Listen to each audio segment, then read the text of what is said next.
Pascal Ribon m'a rejoint. Frédéric Jacquemin va le faire, ainsi que Sébastien Gesper. Je vous invite à prendre un micro et à me rejoindre sur scène. On va prendre quelques minutes pour... on peut s'asseoir, hein, on a le droit. Vous pouvez vous mettre comme vous voulez, peu importe. Voilà. On y est pas mal, je crois.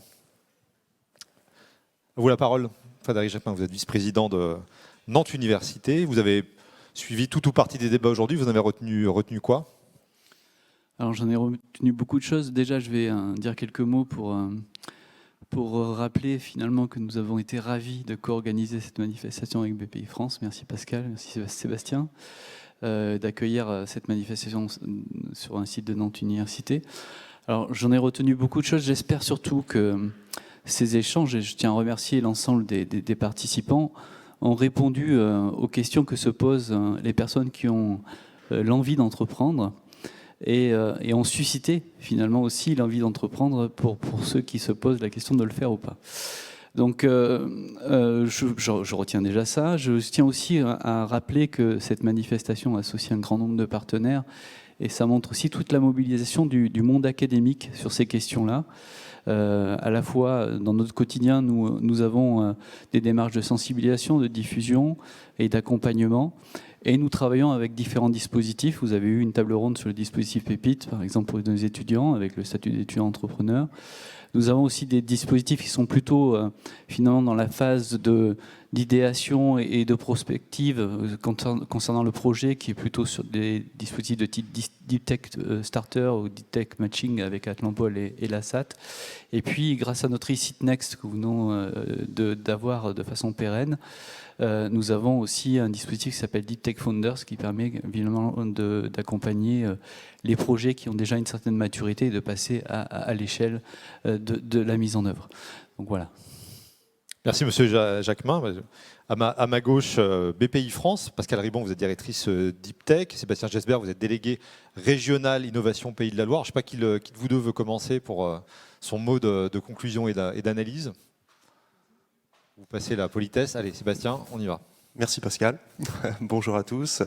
Je retiens une chose, c'est beaucoup d'intelligence collective, puisque, alors, aujourd'hui, c'est une belle journée, c'est une belle démonstration également de collaboration entre l'écosystème, les écosystèmes qui œuvrent en faveur de l'émergence de la création des entreprises innovantes.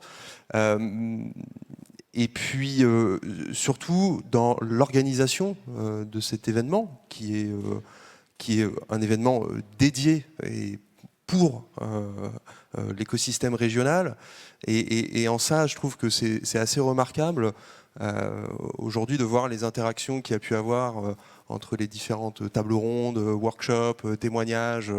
Et évidemment, on espère que ça suscite, ça crée des vocations de création, puisque c'est bien l'enjeu aussi aujourd'hui. Alors, Pascal, je pense que tu en parleras un petit peu, mais il y a des ambitions qui sont évidemment fortes. Et BPI France, ainsi que tous les acteurs de l'écosystème, qui ont été déjà cités, Frédéric, merci. On est là pour accompagner, pour vous aider, pour vous donner des clés, porter un message également. Et voilà, et on est vraiment dans cet état d'esprit, dans cette démarche. On est présent sur le terrain. BPI France, à travers différentes solutions de financement, je ne vais pas énumérer aujourd'hui, mais et pas que, justement, puisque c'est aussi notre rôle de structurer à l'échelle nationale et ensuite dans les territoires. Et je rebondis tout à l'heure, il y a une question qui a été posée sur l'API. On a également des dispositifs qui s'inscrivent dans déjà des dispositifs existants avec l'INPI, mais voilà, on a tout un catalogue en fait d'outils, d'aides, sous la forme de conseils également, qui peuvent être évidemment très, très intéressants pour vous qui vous posez beaucoup de questions pour créer une entreprise.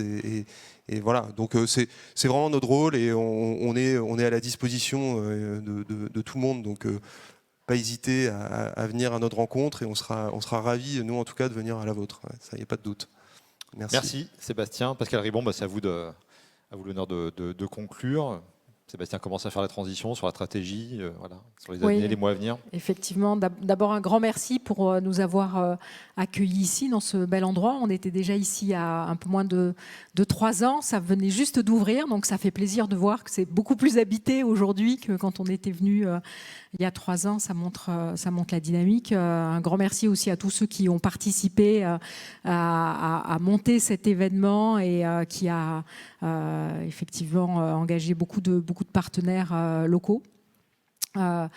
Cette étape du Deep Tech Tour, comme l'ensemble, là, on doit être à la 8e.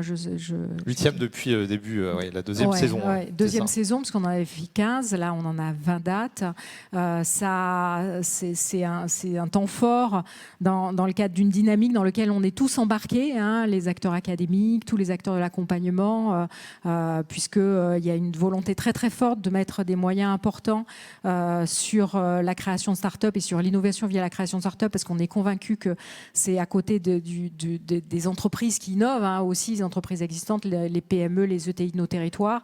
La start-up, c'est un levier important pour transférer l'innovation du monde académique vers le monde socio-économique, et on a des enjeux qui sont très très forts, que ce soit en termes de santé, de développement durable. La société a besoin de ces solutions et de l'apport dans lequel d'ailleurs les sciences sociales, et j'étais contente de voir qu'il y avait des projets qui embarquaient des SHS, parce qu'il y a aussi beaucoup d'enjeux autour de ces sujets. Voilà, donc cette dynamique avec cet objectif de 500 startups deep tech à échéance de 2025, et puis une centaine de créations de sites industriels par an, donc des objectifs très très ambitieux auxquels vous contribuez. Alors on a vu beaucoup de choses très très concrètes. J'espère qu'on a réussi à partager le fait que finalement de l'émergence de l'idée dans le labo ou ailleurs en fait, hein, jusqu'à la start-up qui se développe, qui lève, qui a ses premiers contrats, construit ses équipes, hein. Il y a tout au long des acteurs qui sont là pour vous accompagner, et que ce chemin-là, finalement, c'est un chemin qui n'est pas si compliqué que ça à apprendre. Il n'y a pas besoin d'être Bill Gates ou Elon Musk, hein. Ah, pardon. Pas...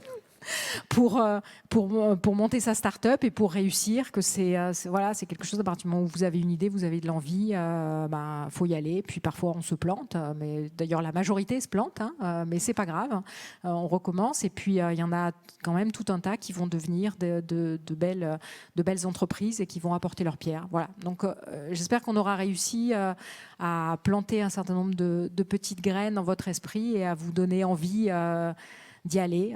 Vous avez pu voir tous les acteurs qui sont là pour vous aider. Merci à vous trois, merci à vous de nous avoir écoutés. N'oubliez pas que sans travail, un talent n'est qu'une sale manie. Je ne sais plus qui a dit ça, mais j'aime beaucoup. C'est la fin de cette étape nantaise du Deep Tech Tour. On vous rend l'antenne. Lisez The Meta News, il paraît que ça ne fait pas de mal. Et merci à vous de nous avoir écoutés, merci à vous de nous avoir suivis. À très bientôt. Merci.